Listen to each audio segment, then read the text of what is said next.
आज हम बात करेंगे उस समय की जब सितारे सिर्फ चेहरे नहीं थे, बल्कि उनकी आवाज, उनके अभिनय और उनकी कहानियों ने लाखों दिलों पर राज किया। ये हमारी नई सीरीज का पहला भाग है, जिसका नाम है कौन था बॉक्स ऑफिस का किंग।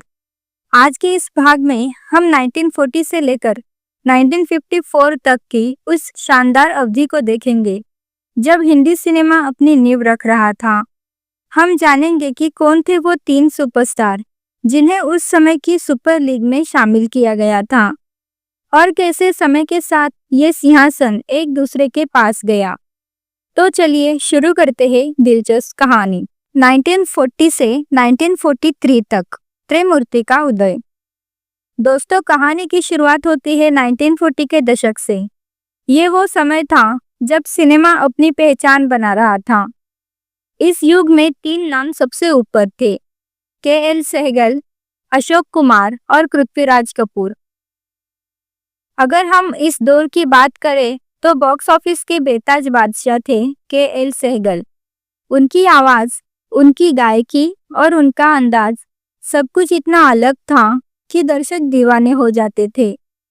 1940 से लेकर 1943 तक सहगल साहब का नाम बॉक्स ऑफिस पर सबसे ऊपर था। उनकी कुछ सबसे बड़ी हिट फिल्मों में जिंदगी, भक्त सूरदास और तानसेन जैसी फिल्में शामिल थी। सोचिए, एक ऐसा कलाकार जो अपनी आवाज के दम पर लाखों लोगों को सिनेमाघरों तक खींच लाता था। दूसरे नंबर पर थे दर्शकों के प्यारे अशोक कुमार। उन्हें दादा मुनि के नाम से भी जाना जाता था। 1940 के दशक में उन्होंने अपनी एक अलग पहचान बनाई। उनकी फिल्म बंधन ने खूब धूम मचाई, लेकिन 1943 में आई उनकी फिल्म किस्मत ने तो इतिहास ही रच दिया। ये फिल्म उस समय की सबसे बड़ी ब्लॉकबस्टर थी और इसने कई सालों तक रिकॉर्ड कायम रखा। अशोक कुमार सिर्फ एक्टर नहीं, बल्कि एक स्टाइल आइकॉन भी थे। और तीसरे नंबर पर थे थिएटर और सिनेमा के महान कलाकार पृथ्वीराज कपूर। उनका व्यक्तित्व इतना भव्य था कि वो हर किरदार में जान डाल देते थे। उनकी फिल्में पागल और खासकर 1941 में आई सिकंदर ने उन्हें एक महानायक के रूप में स्थापित कर दिया। वो अपने दमदार आवाज और प्रभावशाली अभिनय के लिए जाने जाते थे।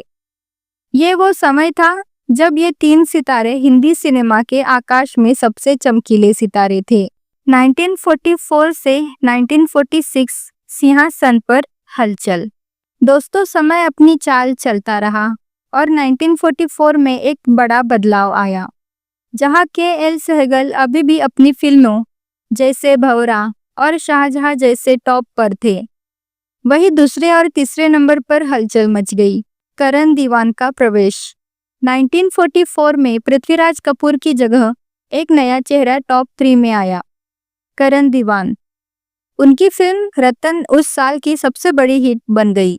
यह एक बहुत ही अप्रत्याशित बदलाव था। 1945 में करण दीवान अपनी फिल्म जीनत की सफलता के साथ दूसरे नंबर पर पहुंच गए और अशोक कुमार तीसरे नंबर पर आ गए। सुरेंद्र नाथ का उदय। 1946 में एक और बड़ा बदलाव हुआ। एक और गायक अभिनेता सुरेंद्र नाथ अपनी ब्लॉकबस्टर फिल्म अनमोल घड़ी के साथ टॉप 3 में शामिल हो गया। उन्होंने दूसरा स्थान हासिल किया। इस फिल्म के गाने आज भी सुने जाते हैं। ये वो साल था जब सिनेमा सिर्फ एक्टिंग तक सीमित नहीं था, बल्कि गायकी ने भी सितारों के करियर में एक बड़ी भूमिका निभाई थी। 1947 से 1950 नए त्रिमूर्ति का उदय। 1947 भारत के लिए एक ऐतिहासिक साल था और इसी साल हिंदी सिनेमा को एक नया सुपरस्टार मिला, दिलीप कुमार का आगमन। 1947 में अपनी फिल्म जुगनू की जबरदस्त सफलता के साथ दिलीप कुमार ने टॉप 3 में अपना पहला कदम रखा। ये एक ऐसे युग की शुरुआत थी जिसे हम अभिनय का युग कह सकते हैं। 1948 तक दिलीप कुमार अपनी फिल्मों शहीद और मेला के साथ शीर्ष स्थान पर पहुंच चुके थे।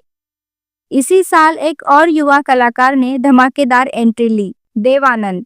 उनकी फिल्म जिद्दी ने उन्हें टॉप 3 में तीसरा स्थान दिलाया। 1949 में एक और सितारा जो खुद को स्थापित कर चुका था, राज कपूर। उन्होंने अपनी ब्लॉकबस्टर फिल्म में बरसात और अंदाज के साथ दूसरा स्थान हासिल किया और 1949 से 1950 तक हिंदी सिनेमा को आखिरकार अपनी नई त्रिमूर्ति मिली। दिलीप कुमार, राज कपूर और अशोक कुमार, ये वो 3 कलाकार थे जिन्होंने आने वाले कई सालों तक बॉलीवुड पर राज किया। 1951 से 1954 त्रिमूर्ति का दबदबा। 1951 से 1954 का समय हिंदी सिनेमा के लिए एक स्वर्णिम युग था। ये वो समय था जब दिलीप कुमार, राज कपूर और देव आनंद, जिन्हें लोग प्यार से त्रिमूर्ति कहते थे, उन्होंने बॉक्स ऑफिस पर अपना दबदबा बनाया।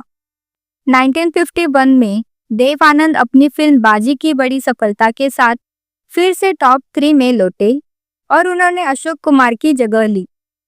इस अवधि में दिलीप कुमार की फिल्म आन ने और राज कपूर की फिल्म आवारा ने सिर्फ भारत में ही नहीं बल्कि दुनिया भर में धूम मचाई।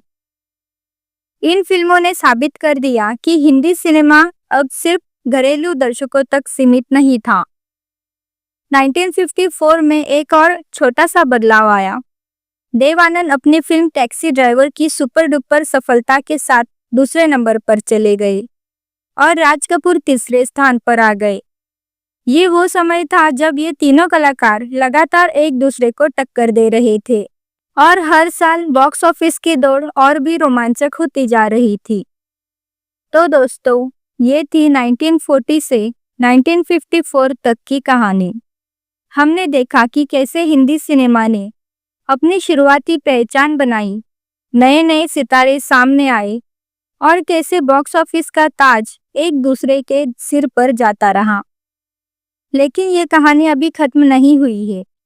इस सीरीज के अगले भाग में हम 1955 के बाद के दौर में चलेंगे और जानेंगे दिलीप कुमार, राज कपूर और देव आनंद के अलावा कौन से नए सितारे आए और कैसे उन्होंने इस रेस को और भी दिलचस्प बनाया। उम्मीद है आपको ये सफर पसंद आया होगा। अगर आप चाहते हैं कि हम ऐसे ही और दिलचस्प वीडियो लाते रहें तो हमारे चैनल को सब्सक्राइब करें और इस वीडियो को लाइक ज़रूर करें।